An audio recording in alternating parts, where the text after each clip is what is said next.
Hi there, thank you for joining with me today. Do you know, when Henry Richardson was a young man, he crossed the Niagara Falls on a tightrope. And he once asked for a volunteer to piggyback with him, and a young lady called Janet accepted the challenge. Later he married her. I suppose if somebody will cross the Niagara Falls on a tightrope with you, then they believe in you. Jesus once met a man like that. He was a centurion, he was a man of authority and power, and Jesus took to him. Do you know, many years ago I conducted the funeral of a 27-year-old lassie. She was an ordinary wee lassie, but with extraordinary courage, and she suffered most of her life from a debilitating condition and spent more than half her life in a wheelchair. And once I contrasted her life to the life of those whose stained glass windows adorned the church where we held our funeral, all provided by wealthy people, influential people. I suppose they were the important people of the day, people with power and influence.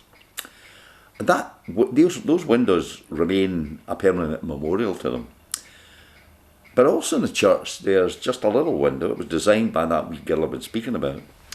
At that time, she was a pupil in the nearby Vale of Leven Academy. Now, she didn't have much going for her, but I still remember her. And she wanted a tune played at her funeral, and we did play it. And it was called I'm Still Standing. She was a lass of courage and spirit, just as worthy of having a stained glass window in her church, named after her, as anyone else. So let me get back to that important man, the centurion who came to Jesus. He had a servant who was dear to him, and the servant lay ill, and the centurion was concerned about him and asked Jesus to help. Sounds like this important man was a kind man. But he was also a humble man. When Jesus agreed to go and see his servant, the centurion said, "No, please, I'm not worthy of your attention at my house. Just say a prayer and my servant will be well." Sadly, humility is a quality that's in short supply today. He was a kind man, he was a humble man, but he was also a man of power and authority. But he was a man who had respect for those who believed differently from him.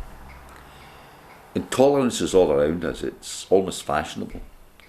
Don't you get tired of politicians shouting at one another? Of all the things I would love to see is just tolerance. Who cares what team you support? Who cares what political party you're a member of? Let's be tolerant of each other. And Jesus recognised this man's tolerance. But ultimately, it was not his kindness or his humility or his tolerance that Jesus prayed. It was his faith. The centurion said Jesus didn't need to come. He only needed to say the word. And there's a great power in a word. How often have you said something at the right time that lifts the spirit, that soothes the heart, that brings tears or relief of joy? The power of the word. Jesus said a word. It was all the centurion asked.